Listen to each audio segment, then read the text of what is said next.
Bonjour et bienvenue dans cette vidéo. Alors j'ai une question de Robert qui me demande s'il peut utiliser un disque dur pour faire deux types de sauvegardes différentes. Je vous lis sa question. J'utilise un MacBook Pro 2019 avec Monterey et j'ai deux sauvegardes Time Machine sur deux disques durs différents de 2 Tera chacun. Je prévois de fractionner en deux volumes un de mes disques durs afin de pouvoir faire une sauvegarde Time Machine sur la partie 1 et sur l'autre partie réaliser un clone de mon Mac avec Carbon Copy Cloner pour pouvoir continuer rapidement à travailler sur n'importe quel Mac en cas de problème majeur. Est-ce possible et acceptable?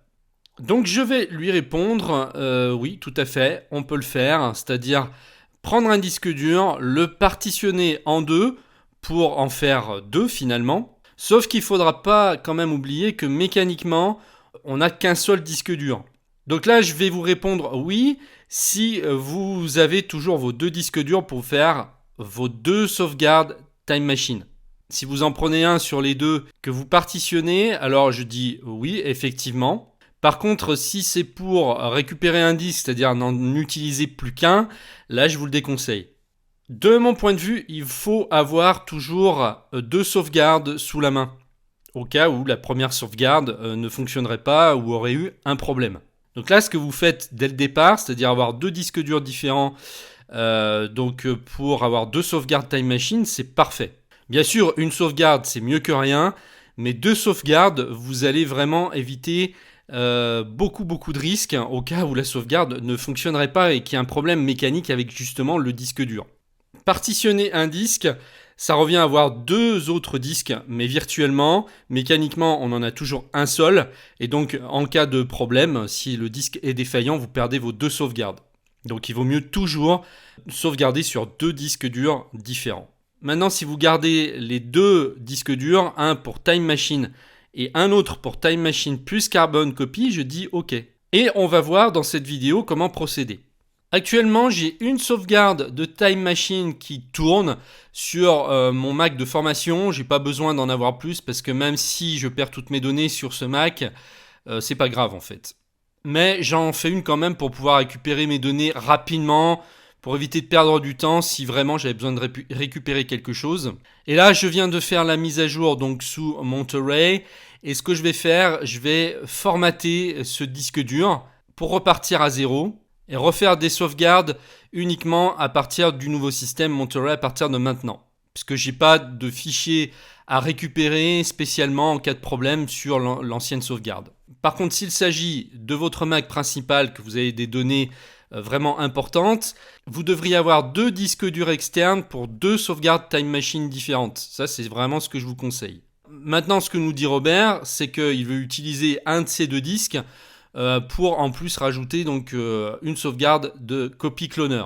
Donc ce que je vais faire dans un premier temps, c'est formater le disque pour repartir sur un disque neuf à 0. Donc je vais aller dans le Launchpad, dans l'onglet Autres, dans Utilitaire de disque. Je me positionne sur ma sauvegarde et là je vais cliquer sur Effacer.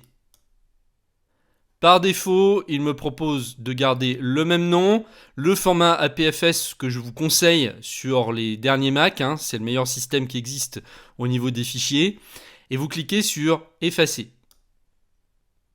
Donc là, avant de faire ça, soyez sûr d'avoir votre autre copie de sauvegarde qui fonctionne bien, au cas où vous auriez besoin de récupérer des fichiers après avoir effacé le premier disque. Parce que là, vous perdez vraiment toutes les sauvegardes sur ce disque-là. Des fois, on peut avoir besoin de remonter dans le temps pour des fichiers qui ont été mis de côté, sauvegardés. Même des fois, 6 mois après, on se dit mince, qu'est-ce que j'ai fait de ce fichier? Donc c'est bien d'avoir une autre copie de sauvegarde Time Machine qui tourne depuis un bon moment pour pouvoir récupérer d'anciens fichiers.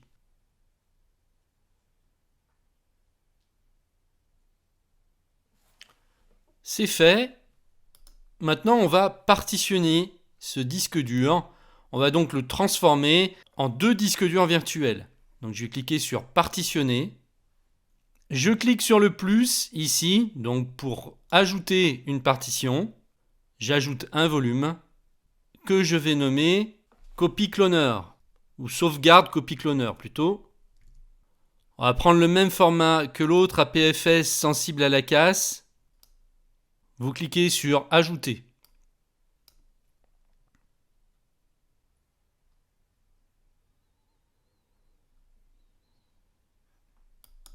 Ok, maintenant, vous voyez, on se retrouve avec deux disques durs différents. La première que j'avais, et maintenant on en a une seconde, sauvegarde copie cloneur. Et vous voyez que tous les deux apparaissent comme deux disques durs différents, alors que, en fait, je n'ai qu'un seul disque dur mécanique, physique. Donc sur le premier, je vais reparamétrer ma sauvegarde Time Machine. Je vais aller dans les préférences système, je vais lancer Time Machine. Je clique sur choisir un disque de sauvegarde. Sauvegarde WD rouge, utiliser le disque.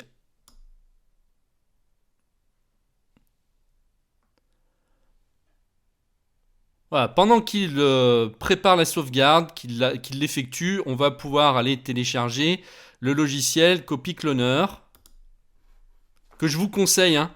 Il est vraiment super ce logiciel, c'est vraiment un des meilleurs qui existe sur Mac. Il est très très simple d'utilisation, très puissant, extrêmement rapide. D'ailleurs c'est Carbon Copy Cloner, c'est pas Copy Cloner.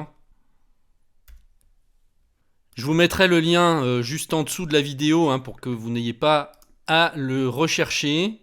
Donc là, vous avez une version, on en est à la version 6, une version d'essai de 30 jours. Donc là, vous pouvez l'essayer pendant 30 jours et le payer uniquement à la sortie s'il vous convient. Donc moi, ce que j'aime bien, c'est quand un logiciel est uniquement dédié à un système. En général, ils sont mieux faits.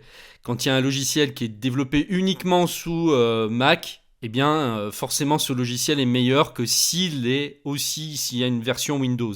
Et inversement, un logiciel qui a été vraiment développé pour Windows sera moins bon sur Mac. Donc celui-ci, il est vraiment uniquement fait pour Mac. J'enregistre mon fichier, je vais dans ma zone de téléchargement, je double-clique sur le fichier zip que je viens de télécharger, et voilà. J'ai mon logiciel qui est ici. Je vais le faire glisser maintenant dans les applications. Maintenant, j'ai plus qu'à aller dans le Launchpad et lancer Carbon Copy Cloner à partir d'ici. Vous cliquez sur Évaluation. Donc vous allez voir que en 2 clics, 3 clics, on programme la sauvegarde. C'est super bien fait. On clique sur choisir une source ici.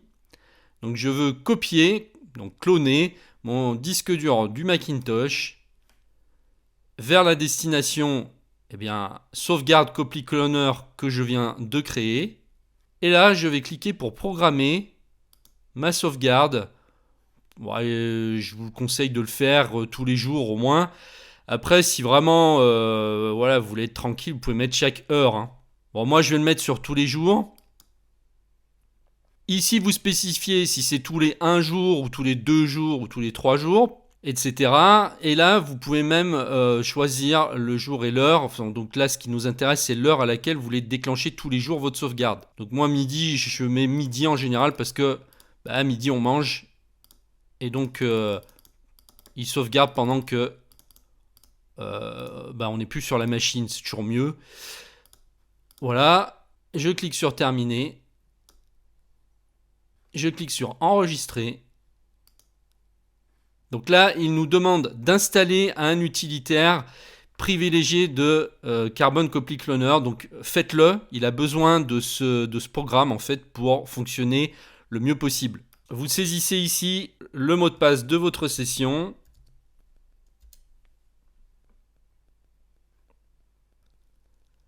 Carbon Copy Cloner souhaite accéder au fichier d'un volume amovible, donc vous cliquez sur OK. Et là, on va faire ce qu'il nous demande, c'est-à-dire qu'on va ouvrir ici les préférences système.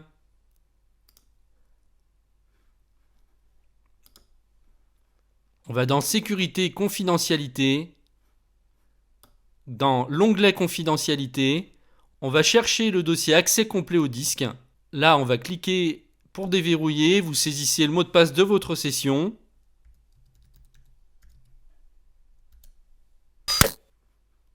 Et là, vous cochez Carbon Copy Cloner. Vous faites cliquer et rouvrir.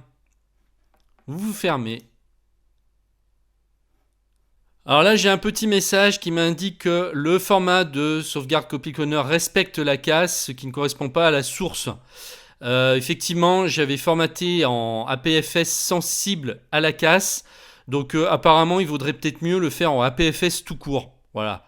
Parce qu'il m'explique que la destination ne sera pas compatible avec l'assistant migration si jamais vous avez besoin un jour de restaurer des fichiers sur un volume qui ne respecte pas la casse. Donc ce qu'on peut faire, eh bien c'est simple, on va aller reformater le disque. Donc je vais faire ouvrir utilitaire de disque. On va se remettre sur sauvegarde Copy Cloner et on va le reformater. Et là, on va sélectionner donc APFS tout court. Effacer. Voilà, donc ça, c'est quelque chose qu'il faut retenir, qu'il vaut mieux par défaut sélectionner le système APFS tout court et non sensible à la casse. C'est fait, je reclique sur enregistrer. Alors on peut cliquer sur démarrer pour démarrer la sauvegarde manuellement. Donc là j'ai un nouveau message d'alerte qui me dit que le volume de destination n'était pas disponible. Il faut que je ressaisisse ici la destination pour le mettre à jour. Vous cliquez sur supprimer l'audit.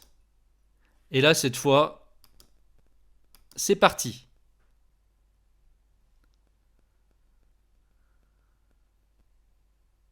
Voilà, donc là, vous pouvez le laisser faire, sauvegarder pendant que vous faites autre chose. Je vous conseille d'utiliser des disques SSD plutôt que des disques durs traditionnels. Ça n'a strictement rien à voir parce qu'ils sont beaucoup plus performants. C'est pas du tout la même technologie. Sur un SSD, on a de la mémoire flash. Avant, ils étaient très chers, mais aujourd'hui, ils ont bien baissé. Les prix ont bien baissé. Je vous mets un lien en dessous de la vidéo pour vous rediriger sur une sélection d'excellents SSD sur Amazon, des SSD externes à partir de 500 Go ou 1 Tera. Vous allez voir, ils sont très très abordables aujourd'hui au niveau du prix. Une fois que vous avez goûté à ça, vous n'avez plus du tout envie de revenir sur un disque dur traditionnel. Donc voilà, je peux fermer ici, ça va continuer de sauvegarder. Si vous avez des questions, eh bien, n'hésitez pas à les mettre dans les commentaires. J'espère que cette vidéo vous aura rendu service. Je vous remercie de m'avoir suivi et je vous dis à très bientôt.